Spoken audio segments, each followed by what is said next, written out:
Hello everybody, welcome home and welcome back to Zelda 2, The Adventures of Link. I decided to pump out a couple more video, or at least one more video before I decided to get some lunch slash early dinner. So we head south from Ruto with our candle illuminating the cave, killing some Octoroks. Those are a unique take on the Octorok. And another red Goria. Shooting boomerangs up and down. And we come to... no idea what those guys are called. I think another Goria is coming up here, taking damage like a noob. So here's where combat starts to get a little tricky. So your shield's always up, much like the first Zelda. It's always in front of you as long as you're not stabbing stuff. And it's always, and if you duck, it's blocking down. So yeah, that's where you can dodge Goria's boomerangs when you do it like that. Hiya!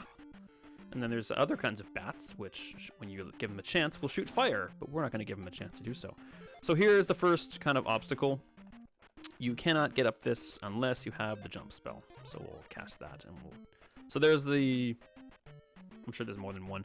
Definitely is more than one. The first iteration in which you need a spell to progress, and you need the jump spell to progress. So there it is. So we'll hop in here, get a little fairy, just because.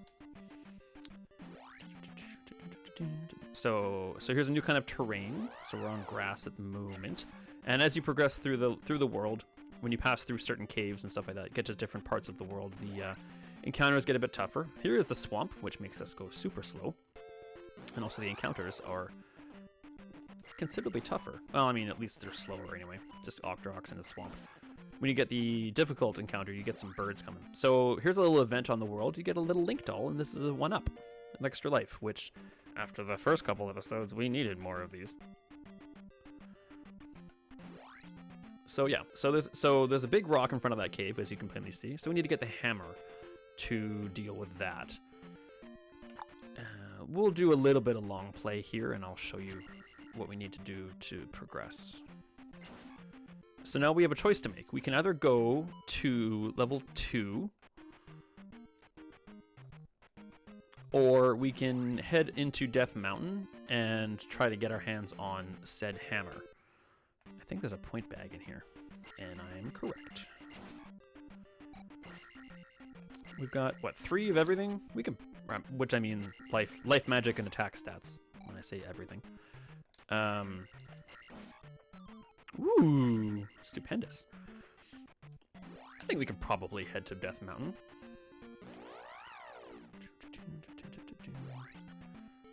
Okay, so this is Nido, water town of Saria. Nope, I'm never gonna get those right if I keep guessing. So maybe I should just stop. What do you have to say, sir? Eyes of Ganon are everywhere. This is actually a warranted warning. Certain people, I believe, dressed in purple in this town. If you talk to them, they reveal themselves as spies for Ganon, and they turn into purple bats and do damage to you. So you want to be careful about who you talk to, and if you do talk to them, stand as far away from them as you possibly can.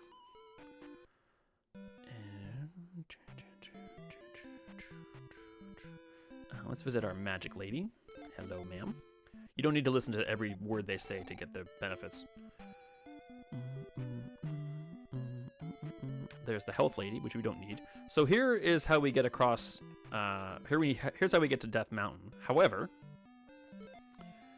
we need to speak to only townfolk may cross this river.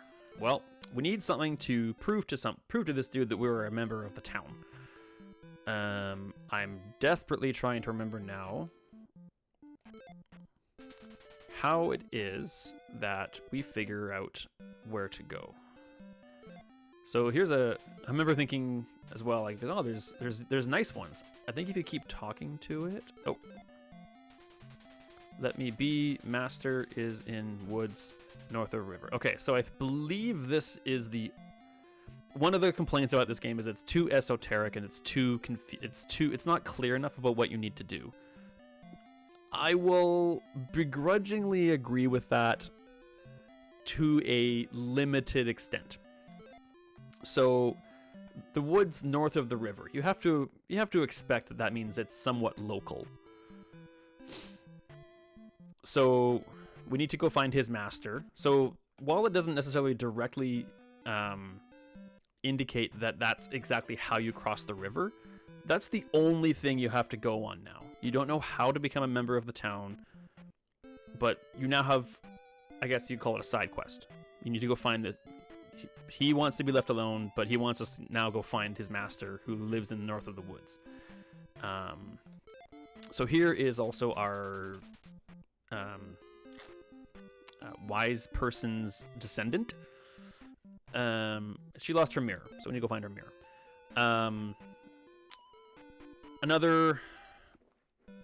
Another aspect of this game that just gets criticized, which I will actually agree with, is there are a couple mechanics that you only use once. This is one of them. So you come over to this table and you hit down and you thrust with your sword, and you find a mirror. So quick little trivia. I decided to look into some kind of fun anecdotes and trivia and facts about this game that I could share with you all. And this is very interesting. Is anyone that knows anything about the Legend of Zelda and the character of Link, is Link doesn't speak in any game. I haven't played them all, but I'm pretty sure that's pretty consistent. If you play the titles on the Switch, you can see him when you're in conversations with NPCs. You can see him gesturing and telling his story and whatever, but there's never any dialogue. There's never anything that comes from him, except this. He's speaking out loud to himself, assumably. He found a mirror under the table. So this is Link saying that. So I found that very interesting. The only iteration of Link actually speaking is in this game. I don't know if that's actually a true fact, but like I said, I haven't played the rest of them, but he is renowned for never speaking. So I have to believe that. I choose to believe that's true. So we'll head down here, speak to old wise man dude. He gets us a very, very useful spell, but it is not necessary to complete the game. Only just slightly useful, right? This helps regain your life. Extraordinarily useful, but I suppose if you're quote-unquote good enough, you don't need it. You can win this game without it, is what it comes down to. Okay, so we're on the advice of a blob, a purple blob on a table. So it says, find my master in the woods north of the river. So let's unpack that a little bit and see what's available. So we've already been to there, and this is actually, I call this more of the river is down below me, I guess, a bit. So here's the river that we'd have to assume he's talking about. It's the only river that we have access to right now, and I will show you that to be the case in a second here once we cross this skull jumping, fireball shooting bridge of doom, which when you're walking in this direction is annoying because if you walk too far, you can't, anyway, avoid the skulls. So there's the river just below us there. You have to believe that it's somewhere in these woods. If you head farther east, there's no more river, and you can't even go any farther. So there's no more river. There's actually not even any more woods. There's a couple of caves. That one to the right there contains a heart container. When we get the hammer, we'll pick that up. I believe there's a point bag in that cave right over yonder. But there's no other woods. So, I mean, granted, you have to talk to a slime 5 times, but, you know, when you're exploring things in this game, you probably give that a shot. But the reason why, I mean, they can only have so much content in a Nintendo game. And they had to make it difficult, and they had to make you explore to kind of extend the game and, you know, make them worth the $65 from 1987 that they cost to purchase. So you'd have to just search the woods. Now, I'm going to show you where this dude is. At least I think I have it. I think I got it down. It's not in the ones below me now. It's the ones up here. I believe if I go like this and like this. I got it. So the reason why that's quote-unquote important is there's a number of events in the forest which can... There's a lot of enemies in the forest if you don't get the right square. So you find here, and you find this dude. He has a funny name too. Bagu is my name. Show my note to Riverman. So now you have a note from Bagu. You're part of the town, so now you can cross the river. Now, I completely understand that this game is 37 years old. So, I mean, hindsight is 2020, I guess, and you know it's not that hard. But like, yeah, you know, there's has to be riddles in this stuff. They have to make you think.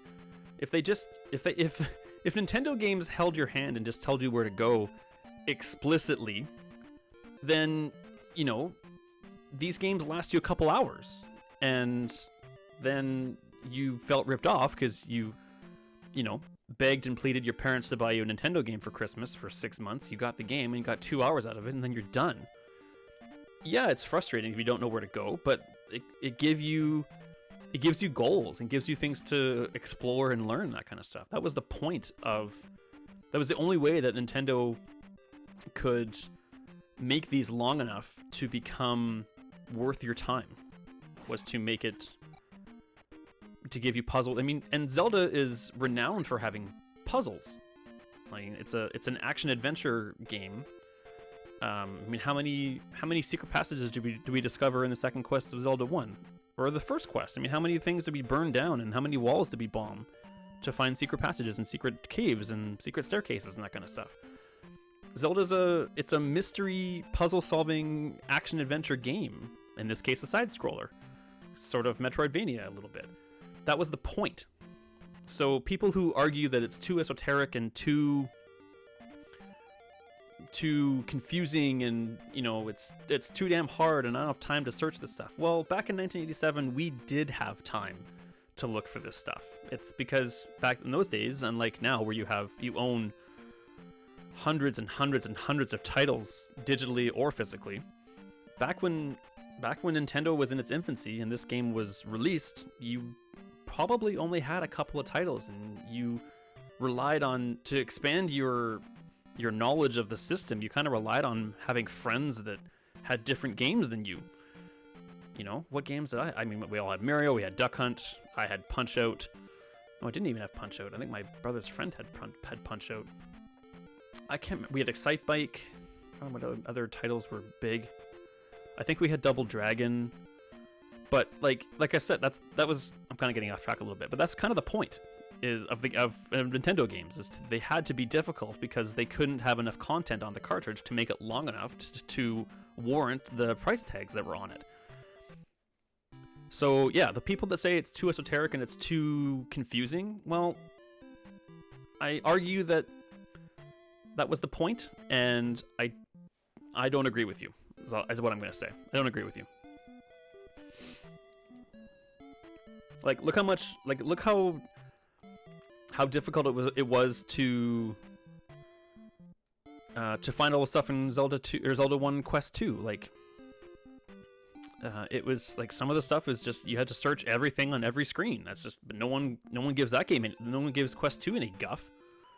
Anywho, I need to pause here just real quick. I'll be right back. Okay, we are back. Just a little housekeeping thing there.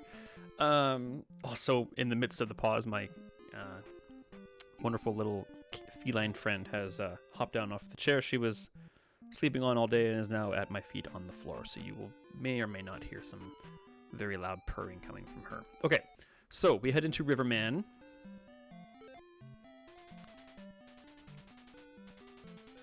Oh, well, you know this dude from the woods? Okay, I'll build a bridge for you. Oh, okay. If you say so, dude. All right. So we have crossed the river of Saria. I think I got that name right. And this is Death Mountain, which we will, I think, tackle in our next video. So, as always, thank you so much for joining me. I'm very excited to continue with this and show you what this game's all about and tell you my history of it and opinions on it. And I hope you'll join me for the next one. And as always, be kind, be strong, and be awesome. And take care of yourself.